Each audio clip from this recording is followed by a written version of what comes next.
Every town has a place people pretend doesn't exist. A road they avoid, a name they don't say out loud.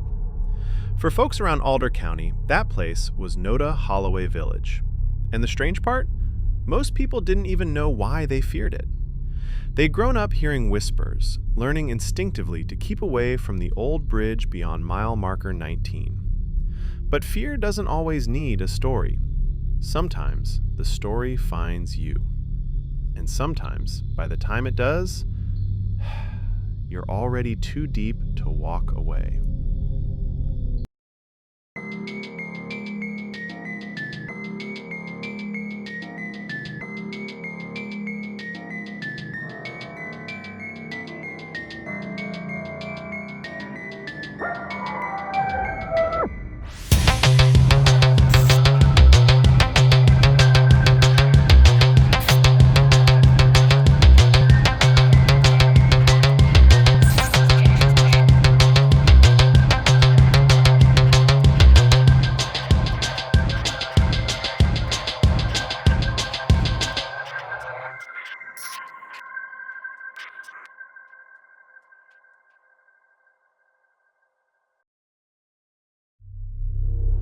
My story starts on a fall evening, cold enough that my breath hung in the air like smoke drifting off a dying fire.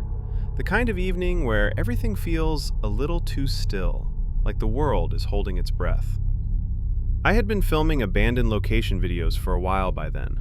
Nothing glamorous or cinematic, just me walking around empty houses with peeling wallpaper and busted windows, talking to a camera like someone who still believed the internet cared about forgotten places.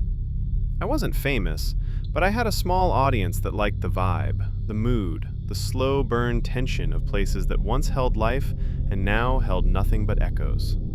I figured that was all it would ever be. Then I got the message from a guy named Travis Holloway. At first, the name was just a name, one of those usernames that could belong to some bored teenager or some creepy old man. He said he'd been watching my videos and had a suggestion, a location that no one else would dare touch. Usually that means someone wants you to explore a condemned mental hospital for clicks, or break into a private property that definitely has security cameras. But Travis didn't sound like that. His message wasn't hyped, wasn't excited.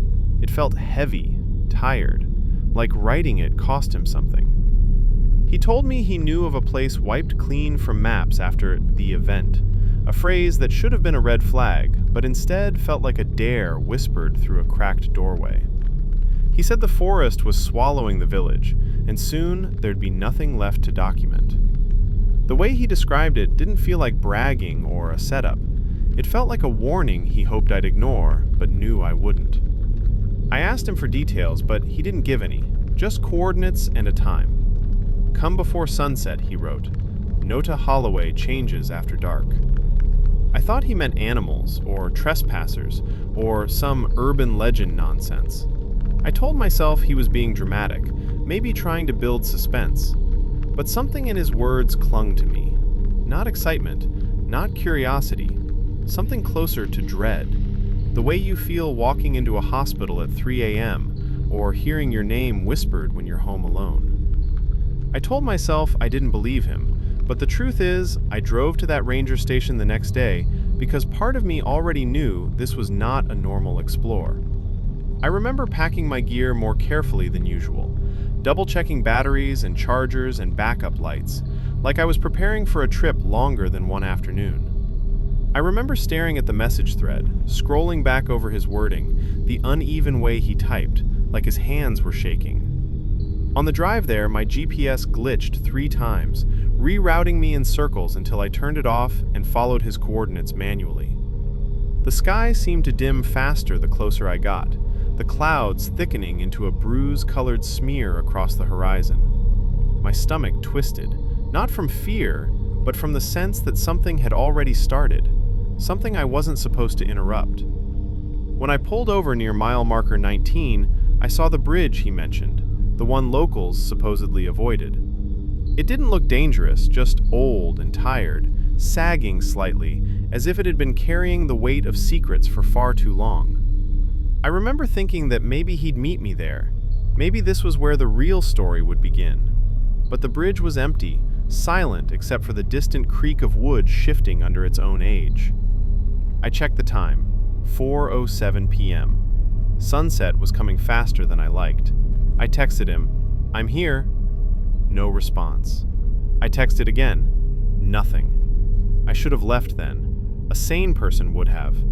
But I kept thinking about that message, the desperation in it. People don't beg strangers to document a place unless something is wrong, something real. And so I drove forward, deeper into a stretch of forest that didn't appear on any map, following a path that narrowed with every mile until it felt like the trees were folding around my car, guiding me somewhere they had been waiting for me to find. I didn't realize until much later that this wasn't when the danger started. This was when the road behind me quietly disappeared. The drive toward the coordinates Travis sent felt like drifting into a place the world had tried to forget. A place that resisted being reached, even as the road kept pulling me closer. At first, everything looked ordinary, the kind of rural emptiness you stop noticing after the 20th mile.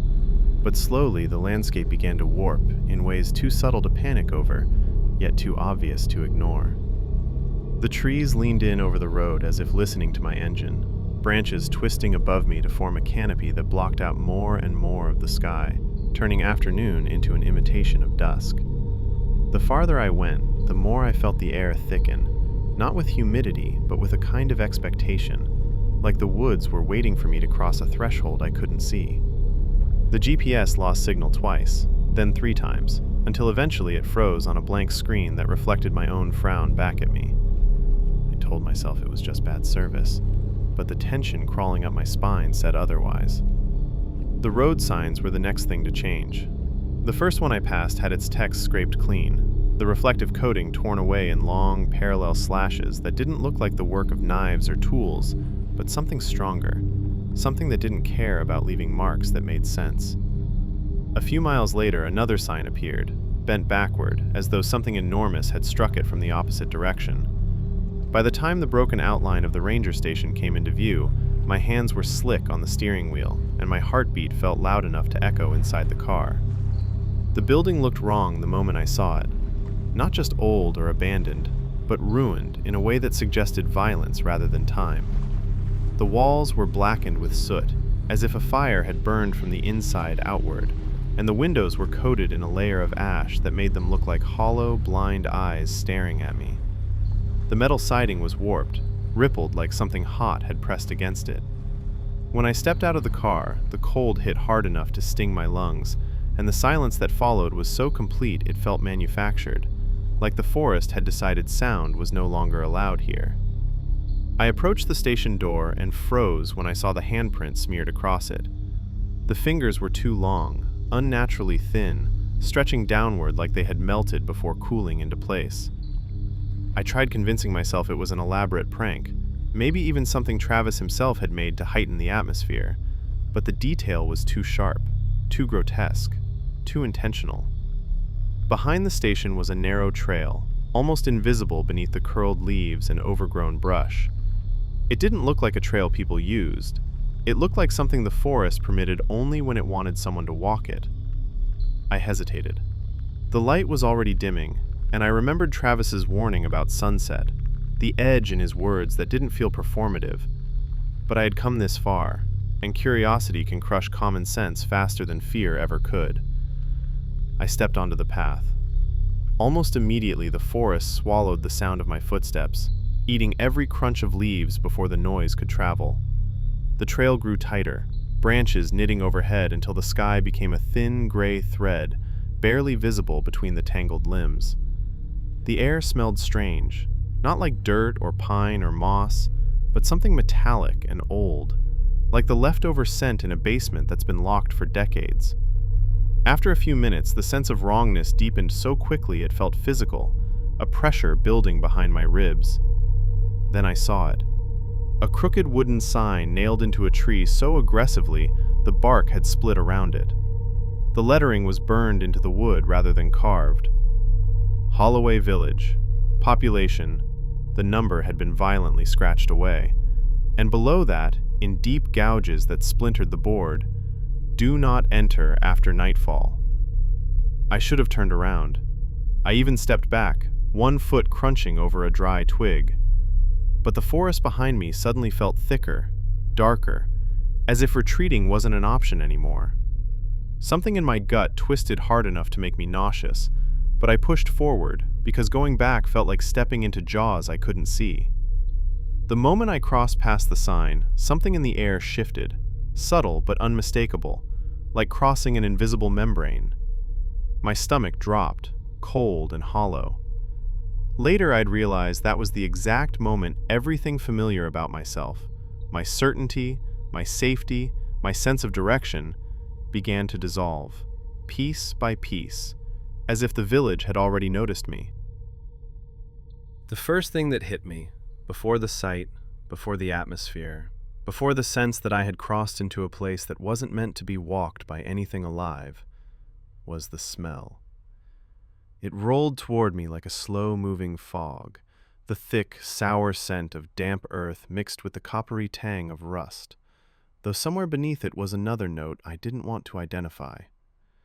It clung to the back of my throat, sticky and wrong, as if the village itself was exhaling. The trees thinned abruptly and the trail widened, revealing the cluster of structures that made up the remains of Nota Holloway village, though even calling them structures felt generous. They didn't look like abandoned houses left to rot, or buildings collapsing under the weight of time. They looked bent, warped, twisted in ways wood and brick shouldn't be capable of twisting. They leaned toward each other like conspirators sharing a secret, their roofs slumped, their frames skewed as if the ground beneath them shifted constantly while they slept. Some houses had no doors at all, just empty rectangular mouths opening into pitch-black interiors that seemed to absorb light instead of reflecting it. Others had windows boarded shut from the inside, and the boards weren't old or decayed like I expected. They were intact, newer than the houses themselves, as if something, or someone, inside had desperately tried to keep the world out, or to keep something trapped within. The wind, or what I thought was wind, slithered between the buildings, carrying a soft hiss that almost sounded like whispering. I couldn't make out any words, but the cadence made my skin crawl, like the village itself was murmuring in a language older than the trees. In the center of it all sat a stone well, squat and broad, its edges crumbling but unmistakably ancient. A rusted grate covered the opening, though several of its bars were bent upward like something had pressed against them from below with tremendous force. I circled it slowly, each step heavier than the last. When I leaned close, the first sound rose from the depths, a faint chittering, barely audible. I held my breath, listening. The chittering sharpened, multiplied, layered until I realized it wasn't chittering at all. It was whispering. Dozens of voices overlapping, speaking too quickly and too quietly to decipher, except for an occasional word that slipped through the chaos. Help. Please. Stay. Don't. Listen. Listen. Listen. My heart hammered so hard I stepped back instinctively, nearly tripping over my own feet. The air around the well felt colder, like standing near an open freezer, though the rest of the village was still and windless. Every instinct in my body screamed at me to turn around, to pretend I had never seen any of this. But when I reached for my phone, desperate to capture evidence before my imagination convinced me I was hallucinating, the screen flickered. Then it went black. The battery icon vanished entirely. No percentage, no warning, just dead. I pressed the buttons repeatedly, shaking it like that would somehow force life back into the device, but nothing happened. A wave of panic washed over me, not because the phone died, but because of what I felt when it did, like something in the air had shifted its attention toward me. I lifted my head. That's when I saw the figure at the far end of the narrow street, tall, motionless, facing me. Its silhouette was human-shaped enough that my brain grasped for the easiest explanation. Travis. Relief tugged at my chest, but something held me back from calling out too soon. The figure didn't move at all, not even the subtle adjustments people unconsciously make to stay balanced. Its stillness was absolute, unnervingly perfect, like a mannequin placed with purpose. I forced myself to swallow and took a cautious step forward, then another. The buildings seemed to tighten around me as I walked, their warped door frames leaning in like watchers craning their necks to observe what I would do. The figure, still unmoving, stood at the junction where the village street intersected with a continuation of the forest, the trees behind it forming a jagged wall of black. I raised my voice. "Hello?" It didn't react. My pulse climbed higher, a steady beat inside my ears. I walked closer, each step echoing across the empty ground like someone else's footsteps following just behind me. When I reached speaking distance, I tried again. "Travis?" This time, the figure twitched slightly, just the tilt of a head, slow and deliberate, as if acknowledging the name reluctantly. When it finally lifted its chin fully, revealing pale, hollowed cheeks and eyes ringed with exhaustion so deep it looked carved into bone, I knew two things at once. It was definitely Travis, and whatever had happened to him here, I was already far too late to turn back. His gaze moved past me toward the center of the village, toward the well, and the bleak fear in his eyes made my stomach drop. He didn't need to say anything for me to understand that something in this place was waiting, watching, listening, and neither of us should be standing where we were. The moment I stepped farther into Holloway, the air shifted again, thicker this time, almost syrupy as it dragged against my lungs. The houses lining the street looked like they had been frozen mid-scream, roofs caved inward, windows warped open as though something inside had pushed its way out with violent impatience. The strange part was how clean everything seemed, despite the destruction. No debris, no overgrown weeds, no signs of wildlife. It was as if the village had been meticulously maintained, only to be simultaneously ruined by something that left no trace except distortion. As I moved deeper down the street, the fog began to roll in, not drifting gently, but rising from the ground in slow, deliberate spirals, as if the earth itself was exhaling. It carried a faint smell that reminded me of wet stone and rusting metal, and with each breath I took, I could feel the same metallic taste coating the back of my tongue. The silence didn't just return, it intensified, becoming almost a vibration. My ears kept straining for sound, any sound, even the scrape of a branch, but all I heard was my own breathing as it grew louder and shakier. I checked my phone again, even though I knew it was dead. The screen flickered once, a faint pulse of light that didn't feel electronic but biological, like it was reacting to something around me. I shoved it back into my pocket and forced myself forward, because turning back felt somehow more dangerous. Something about the village seemed to rearrange itself whenever I blinked. The same house appeared twice on different sides of the street, identical down to the bent shutters and the sagging porch railings. A mailbox I passed early on suddenly appeared farther ahead, its metal dented in what looked like a perfect handprint. I kept telling myself I was imagining it, but then I noticed the shadows. They were wrong. They didn't stretch in the same direction. Some leaned toward the houses, others toward the street, and a few didn't seem attached to anything at all. One in particular held my attention, a tall, narrow silhouette cast against the ground, even though there was no one and nothing standing there. When I stepped closer, the shadow flickered like heat rising off asphalt, then elongated toward me in a slow, crawling motion that made my chest tighten. I stumbled back, heart slamming against my ribs, but the shadow stopped instantly, as if it had sensed my retreat and was waiting to see what I did next. I moved away without turning my back fully, forcing my steps to stay steady even though every instinct screamed to run. But running felt like an invitation. Running felt like what the village wanted. Eventually, the street opened into what might have once been a town square, a wide, circular clearing with a dried fountain in the center. The fountain's basin was cracked, its stonework blackened with something that didn't look like soot, but like the residue of something that had burned cold instead of hot. Carved into the bottom of the basin was a symbol, circular and jagged, almost like a thorned ring.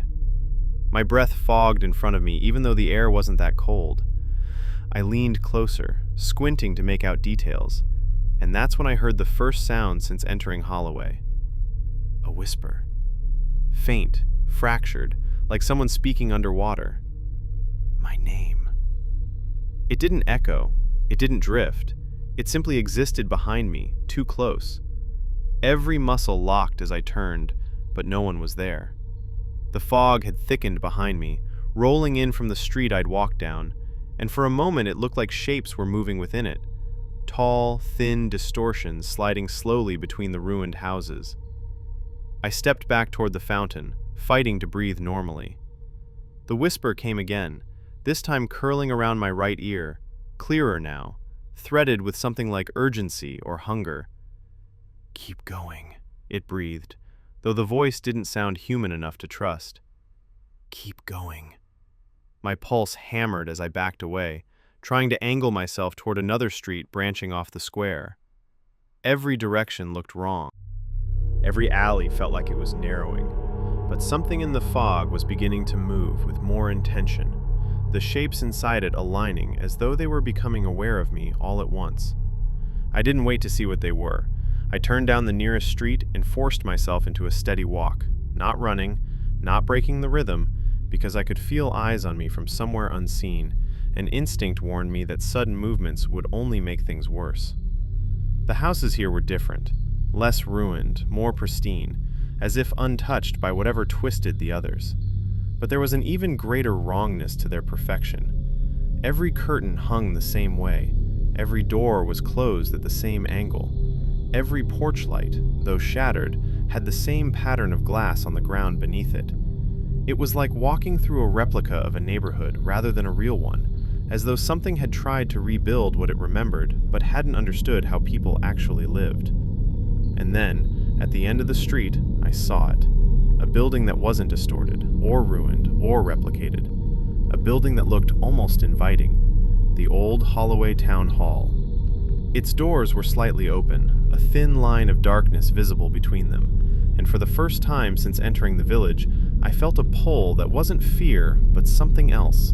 Something like familiarity, as if the building was waiting for me.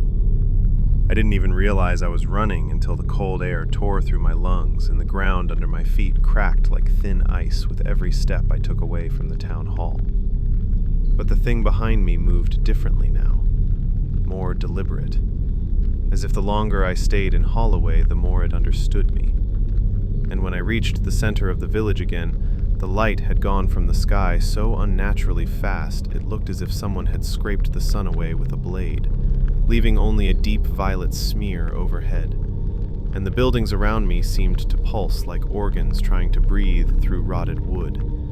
And all at once, every window in the village filled with silhouettes of people who shouldn't exist, their outlines flickering like they were made of smoke trapped behind glass, and each shadow whispered in a tone that felt like memory rather than sound, whispering my name as if they'd known me for years, as if they'd been waiting for me specifically, not anyone else.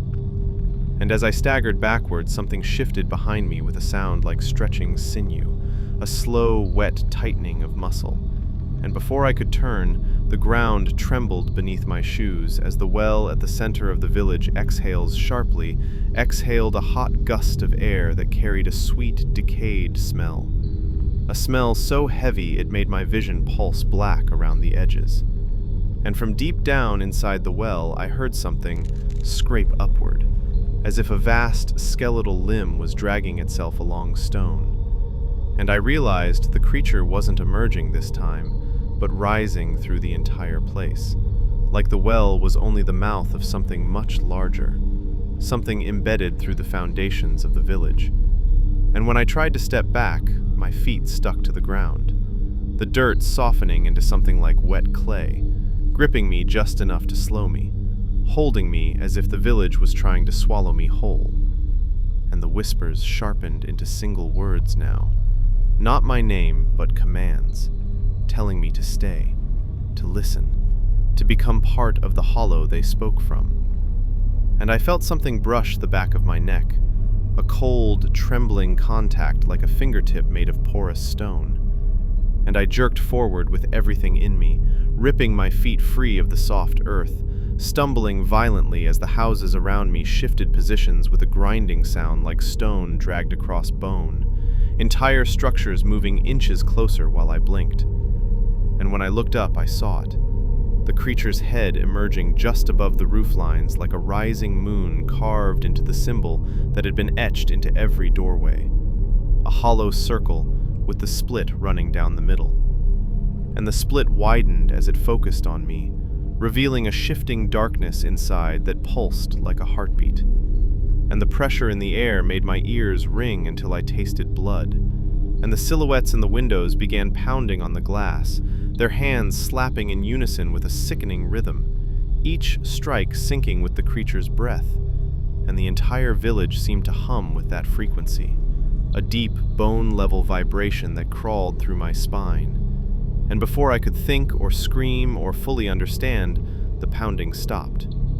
Every silhouette froze, and the creature spoke again with that many-voiced monotone that layered itself into the air like smoke made of sound. A single word stretched into a command so absolute, it felt like it could bend my ribs inward. Return. I didn't return, not willingly. But the moment that word echoed through the village, the air thickened around me like invisible hands pressing against my chest, nudging me backward, step by step, guiding me toward the well as though gravity itself had changed its mind about where down was.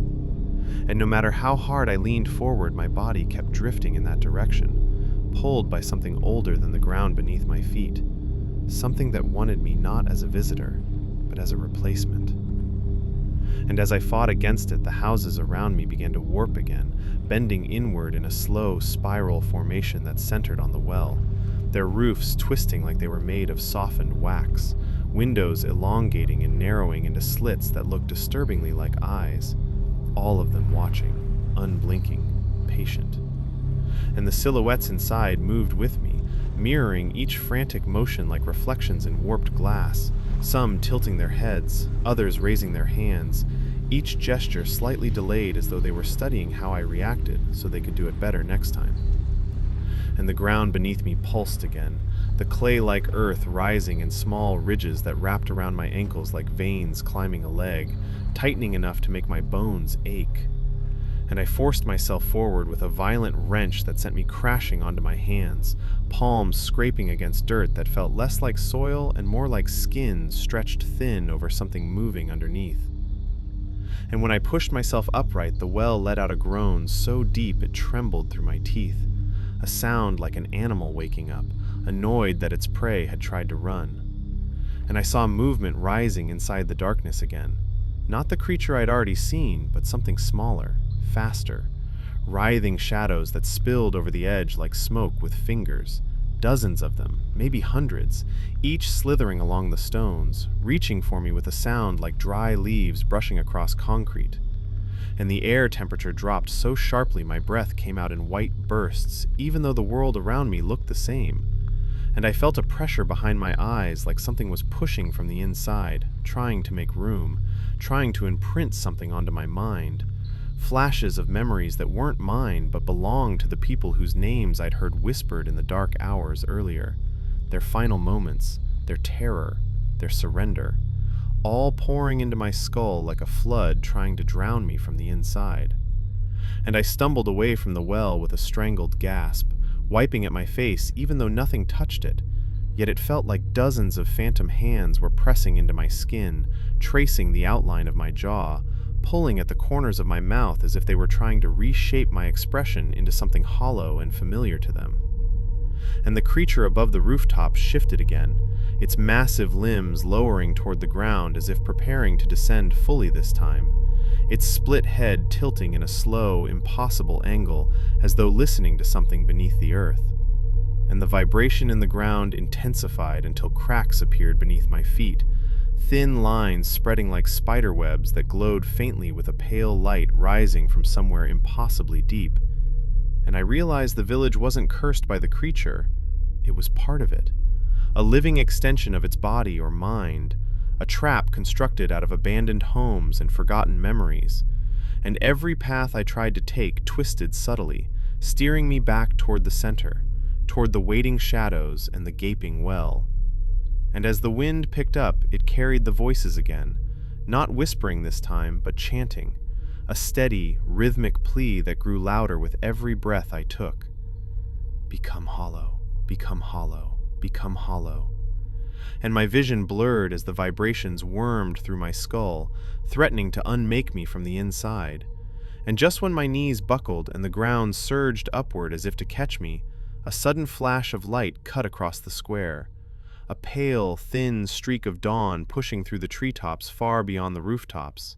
And everything froze. Every whisper clipped off, every shadow held still like a held breath. Even the creature itself paused, as if stunned or angry or both. And I felt the invisible pressure loosen just enough for me to throw myself backward, stumbling toward the tree line with the last strength I had left.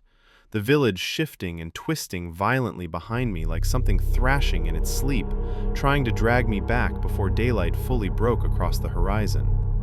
When I finally stepped outside, the daylight felt wrong, thin, like it wasn't strong enough to burn away everything that had happened. The village looked older than ruins, like it had been dead for centuries, and I'd only dreamed it alive. Travis was nowhere. His jacket lay in the dirt exactly where I had left it, but the ground beneath it was warm, almost pulsing, as if he'd only just been there. I grabbed it anyway, clutching it like proof that any of this was real, and ran toward the tree line before the sun could shift again. The forest was normal, birdsong returning in uneven bursts, but every time I blinked, I swore the shadows leaned closer, as if following me out.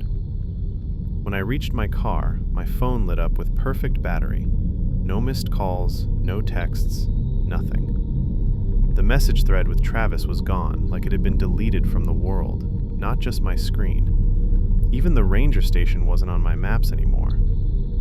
I drove straight to the police, desperate to hear someone say they knew the place, but they looked at me like I was delirious. They told me no such village existed, no Holloway family lived in the state, and the land past mile marker 19 was untouched forest for miles.